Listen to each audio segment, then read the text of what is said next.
Well, hey there, I'm Dr. Tom Ulrich, and I like to talk about leadership and engineering. But since you see these two little guys here, you also know I like to talk about Scrum. Hey, in this episode, what I want to do is talk about the big ideas of Scrum. So, at the end of the day, what is it? What are the core beliefs? What are the core values that drive everything? Now, you may have heard people talk about the framework of Scrum, and they'll say things like this. Well, see, Scrum framework is the Scrum team, the time box, the artifact, and the rules. And yeah, all true. But the question is, what's the fundamental idea on which everything rests? What are the ideas that Scrum reflects? And really, I think the best treatment of this is Ken Schwaber's Scrum guide that he did in 2009. And pretty much everything in this video I'm doing, except for the personal examples from Tandem, are from his guide. So in answering this question, Schwaber says this. He says there's three legs of Scrum. Now, he doesn't anywhere use the word stool. He doesn't talk about a three-legged stool. But it's hard not to supply that word picture. I mean, the image is of a three-legged stool, and if you remove even one leg, it stops being a stool. I mean, you can't sit on it, you can't stand on it. A three-legged stool without all three legs just simply isn't a stool. I don't know why Schwaber doesn't use the word stool. My theory has to do with the fact that engineers, we're kind of junior hires at heart, and that will make everyone giggle, just like talking about sperm whales. At any rate, so he doesn't use the word stool, but that's the picture, three-legged stool. At any rate, so what are those? Okay, so the first leg, the first big idea of Scrum is transparency. See, the idea of Scrum is it fundamentally, you want to bring the team together, and the way you have to do that is be open. See, we're not enemies, we're partners. Each can help the other as long as each knows what the other's doing. So, Scrum team helps the execs by producing a product, upon which we can build a company. I mean, at Tandem, the R&D team, we made the best pump in the world, and we built a company on that. Now, the execs can help the team by managing scope. Okay, that's going to take too long. Let's make this instead. And by providing resources, yeah, we can meet your schedule. We're going to need some more people. So you see, in a healthy company, everybody's working together, and it all starts with transparency. Now, I've seen a lot of people over the years who don't buy into that, who don't buy into the idea that the management and the engineers are kind of on the same team. And the worst example I've seen is, a few years ago, we were conducting a search for a VP of engineering, and a candidate came in, and one of the execs asked him, what's his philosophy? How do you manage engineers? And his answer was with a whip and a chair.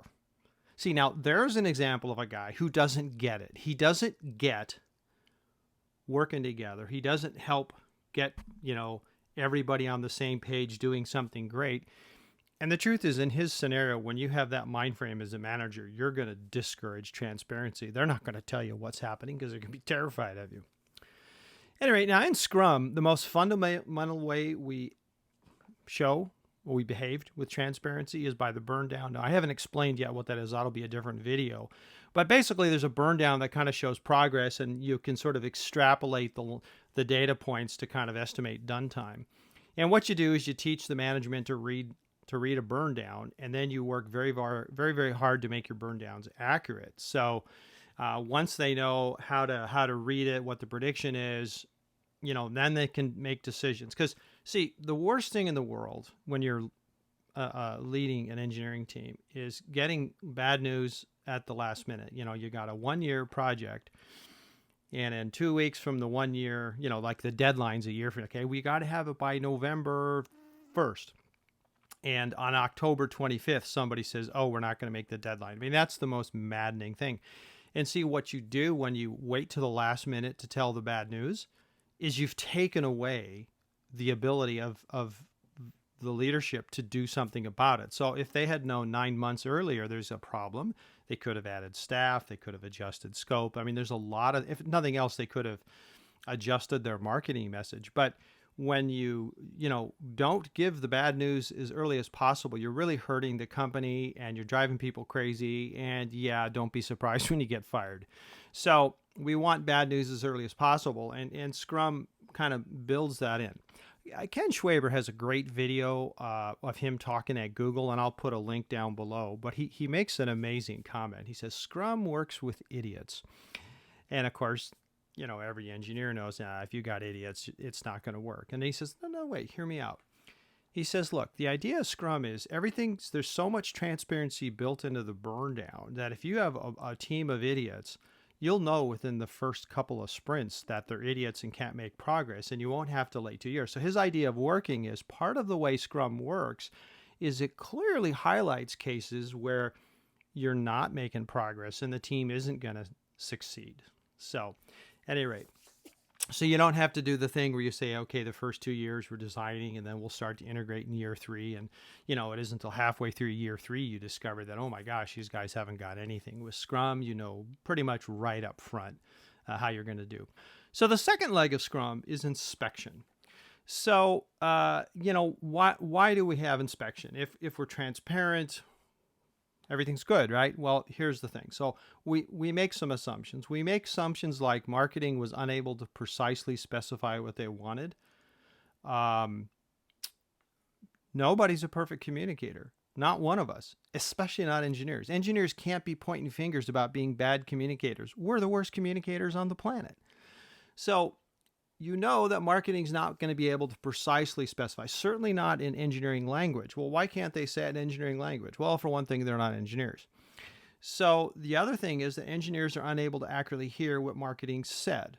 So again, engineers, you don't generally go into engineering school because you're really good with people. It's kind of the opposite, right?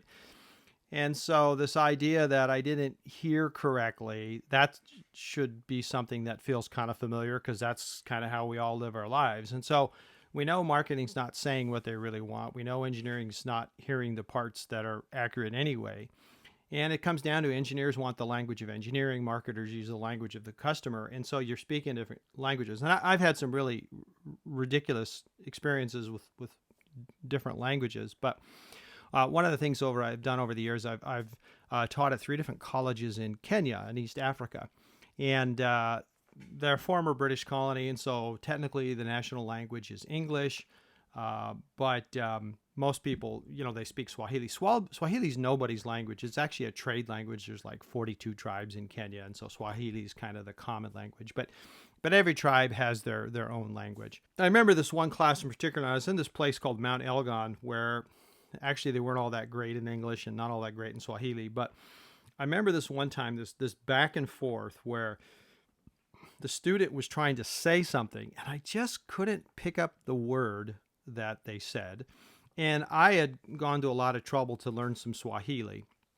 And so I'm thinking they're speaking Swahili and I'm listening for the Swahili word that one of my vocabulary words, and they're saying their word over and over. And a lot of people in the room are just kind of laughing, watching all this. But for some reason, I thought the word I was hearing was samaki, which is basically fish. And in the context, we were not talking about fishes. And so, it was just this thing where, he's saying that, and it turns out he was saying an English word. And I was listening for Swahili. He was speaking in English. He's getting frustrated. And it turns out he didn't even speak that great of Swahili. He was more speaking Sabot. And, he's kind of like, why in the world would you speak Swahili? And the whole thing was just complete chaos. But it all came down to this. When you don't speak each other's language, chaos abounds. And that's what's happening with marketing and engineering. It's not that the marketing people are bad. It's not that the engineering is bad. Now, it doesn't mean the marketing is good. Doesn't mean the engineers are good. But you can have a good marketing team and a good engineering team, and they just simply have a very difficult time communicating. So the idea is to keep looking, to keep assuming that you haven't said it right, they haven't heard it right, and so you keep looking. So, in Scrum and in other videos, we talked about the daily Scrum, sprint reviews, and very, very important is to have the product owner constantly using the product in the course of things to find those miscommunications. All right, so the third one is adaptation. Now, it turns out there's a body of research on corporate decision-making, and There's no shortage of people on the planet that think, well, just making a decision's easy. Take a piece of paper, make two columns, pluses, minuses, then, list them and then sort of count them up. And what's so hard about making a decision? Well, what the research has found is everything depends on two things. It depends on the degree to which you understand the technology and the degree to which you understand the market, what the people who will be buying it actually want. Now, what the research also found is when the technology is not well understood, about the only thing you can do is, rather than try to make big giant decisions, is make little teeny incremental decisions all along the way, and then see, and what it does is it sort of allows you to learn about the technology as you're using it and adjust accordingly. And this makes sense to me. I mean, at Tandem, we use lithium polymer battery. And when I started, 2006, lithium polymer batteries were not well understood. I mean, we went to a class by Texas Instruments. They had a fuel gauge chip that, they said, hey, learn about our chip. We'll teach you about batteries and all that. And we were doing our best, but there was just simply a lot of things we didn't understand about those batteries. And we weren't able to make giant decisions. We had to make incremental decisions. And that's what happens when you have a technology that's not well understood. Now, maybe someone not familiar with engineering is thinking, well, what's wrong with these idiots? Why don't they understand their technology? Well, that's the nature of new technology. Whenever you have something new, I mean, it's going to take at least 10 years for the academics to catch up. And if you want to be on the cutting edge, if you want to say we are at the forefront, we are the most technologically advanced company, what you're saying is we use technology we don't fully understand. That's the game. That's what you do in high tech. And also, what you need to do is, if the market's not well understood, and Steve Jobs was famous for saying that people don't know what they want with iPhones and so on because they've never had one. What you have to do is you have to sort of make decisions by consensus in that, so basically make small steps and do it by consensus. Oh gosh, that's Scrum. That's the idea of adaptation. Pivot, pivot, pivot. Always pivoting. Sometimes you're pivoting as a result of miscommunication. I misunderstood what you want. Let's get it. Sometimes it's because of a bug. Now remember, they look at products differently than we do, marketing and engineering. Something that seems right to us is clearly a bug to them. And, there's also the issue of the world changes. I mean, can anybody say COVID-19? What's needed now? I'm aware of a company, a startup here in San Diego, that was working on a diagnostic system, kind of a generalized thing for the lab. COVID hits. Next thing you know, they're producing a COVID-19 test kit. And they just completely pivoted. And that was really great because they were kind of needing some cash. And all of a sudden, this thing dropped in their lap where, hey, we've got, we have the expertise. This thing's child's play compared to what we normally do. But they were able to pivot, come up with this thing, and now they have this revenue stream early on, and that'll help fund the product they really want to make. Anyway, so that's the bottom line: is there are it's a three-legged stool. It's transparency, it's inspection, and it's adaptation. Hey, listen, thanks for watching. If you like the video, can you give me a like? Maybe leave me a comment. Subscribing would be amazing. That all helps me quite a bit. If you want to hear a video on something, leave a comment. I've already made a whole bunch of videos based on requests. And if you want to find more videos, you can go to tomulrichconsulting.com. There's pull-down menus. If you scroll to the bottom, there's also small little thumbnails of the videos you can click on. And the other thing you can do on YouTube is you can just simply search on Dr. Tom Ulrich. Anyway, thanks for listening, and we'll talk to you next time.